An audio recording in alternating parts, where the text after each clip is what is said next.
Hey, what's up, everybody? This is Charles Sabansi, and welcome you guys to another episode of the DREAMERSPRO show, where we cover everything from sports, hot topics, classic debates, entertainment, and we give you guys a first perspective on things and how we see them. And today we're going to be talking about that damn Draymond Greens. Before we even get into it, please make sure you like the video and subscribe to the channel. Also, if you want to follow us on Instagram, the name of the channel is DREAMERSPRO. If you want to follow me on Instagram, my name is Charles Tabansi. My handle is CTABANZ. And if you want today's full show before it comes out on YouTube, it's streaming for free on the DREAMERSPRO podcast that we have pinned below. Let me get into this damn show here.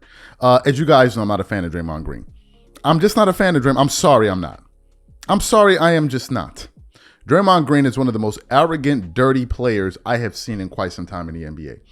Draymond Green walks around with an attitude like as if he's LeBron James or Kobe Bryant.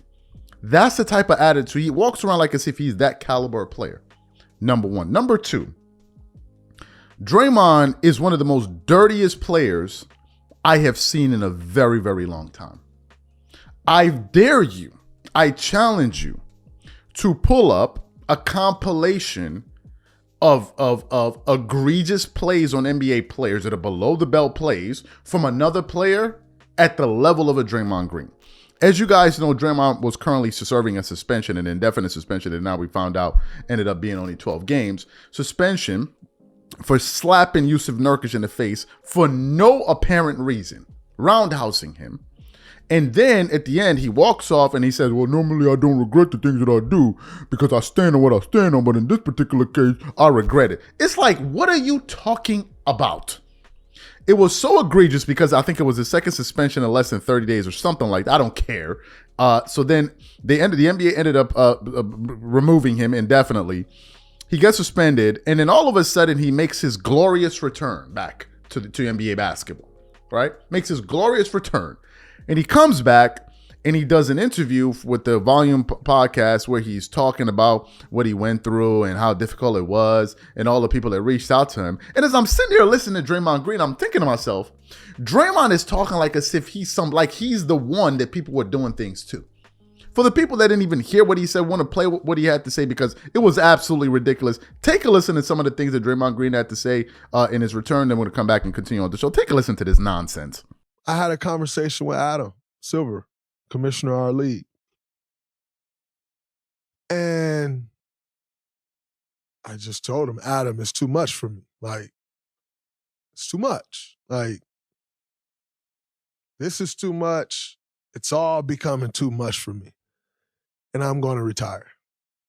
And Adam said, you're making a very rash decision. And I won't let you do that. And I'm like, no, Adam, like, not really sure it's a rash decision. It's just all too much.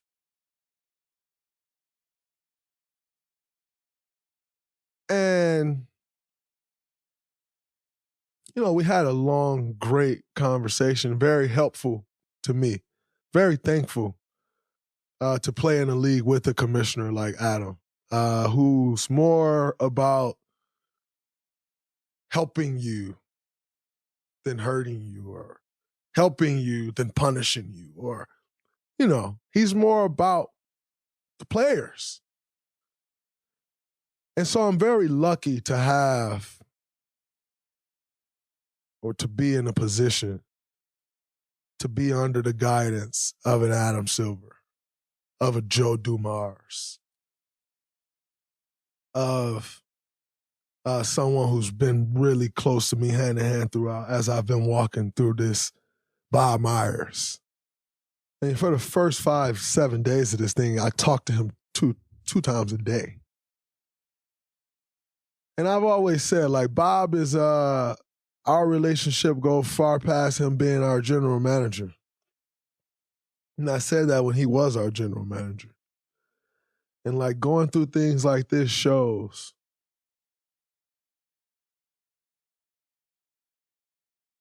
what it means to be a true friend. I only hope to be as good of a friend as he is to me. Remember when I first talked to Adam, I was like, Bob's called me so many times. Like, Bob's called me 1,000,000 times. I keep talking to Bob. And it's just like, this dude is like, he just cares so much. Like, Bob's working, ESPN, and home with his family. What does he care? So thankful. Again, it's not oftentimes in life that you have people like that in your corner. Steve, Mike Dunleavy, the amount of people that's reached out to me during this, current players, past players, GMs, coaches, owners, was one of the things that really made me think, wow, you can't just run. You can't just say this is it and run into retirement. There's actually people that care. But you walk through this journey and you're not really sure how many people really do care. Sometimes you can feel alone. It's okay for it to be too much. But it really just brought me to a space of, no, you can't just run. Do what it is that you need to do and figure it out. And do it the right way. And so I'm very thankful. And I won't mention everybody by name, but you all know who you are. I'm very thankful. Family, friends. I'm grateful. I am grateful for the time that I've had.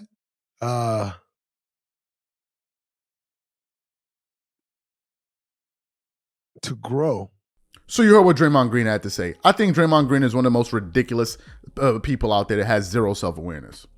Draymond is talking like as if he went through some very, very horrific ordeal. He's acting like as if, oh my God, people are reaching out to me, trying to figure out. It's like, bro, you're acting like as if you're the victim. You're the one that has a history of kicking people in their privates. I don't know, body slamming, jumping on top of dudes, stomping on their chest was on Sabonis, kicking Steven Adams in his private parts. The last one you just had with this guy, throwing Rudy Gobert into a chokehold for no apparent reason and dragging him across for no reason whatsoever. You get suspended. You go through whatever the hell it is you went through. Then you talk about, oh man, it's too much for me. I was considering retiring from the NBA. What was too much for you? What's the thing that was too much for you? Being held accountable for once? That was too much for you? What about all? The reason I don't care about Draymond is because it's not about Draymond. It's about the people he has hurt. And how Draymond is trying to turn himself into some type of victim when he was the one perpetrating all of those ridiculous, dirty plays and all of these players, to all of these players around the NBA. To me, it's unbelievable that he can sit up there and act like as if somebody did something to him. It's unreal to me. I have zero sympathy for Draymond, zero. Because he has a history of doing it. And most of the times when he does it, he is unapologetic about it. As a matter of fact, he is defiant when he does it. So why anybody would support this, I don't know. That chokehold move that he threw on Rudy Gobert, police officers cannot do that. If you did that to someone on the street, your ass would be arrested. But nevertheless, they were able to let Draymond Green get away with it because, well, it's Draymond Green. I don't feel any sympathy. Zero. Zilch. Draymond is true. He's a master at turning himself into a victim. And the part that gets me is whenever Draymond does his dirty plays, he always acts like he doesn't know what's going on. There was a video that was pulled up on the internet that was circulating a few weeks ago where Draymond Green and Ron Artest got into a scuffle. He was able to collect his faculties quite quickly. I didn't see him. I didn't see none of that. He looked at him. He was like, oh, all right, this ain't the one to be playing with. Let me just walk this off. Let me walk it off. So to me, man, I have zero sympathy for Draymond. I think he was talking a bunch of nonsense, and he came back acting like as if he's some victim, when in reality, he's actually not a victim. He was the one going out there and pulling off Shoryukens and nut kicks. It was this dude. And we're talking about a person that had 2 incidents within a 30-day window. And you want me to believe that there's some type of, that he feels sorry about it? Or I'm going through things in life. Who is not? Like, let me stop. These are my thoughts. Whatever you guys think, please leave your thoughts and comments in the comment section. We catch you guys on the next show.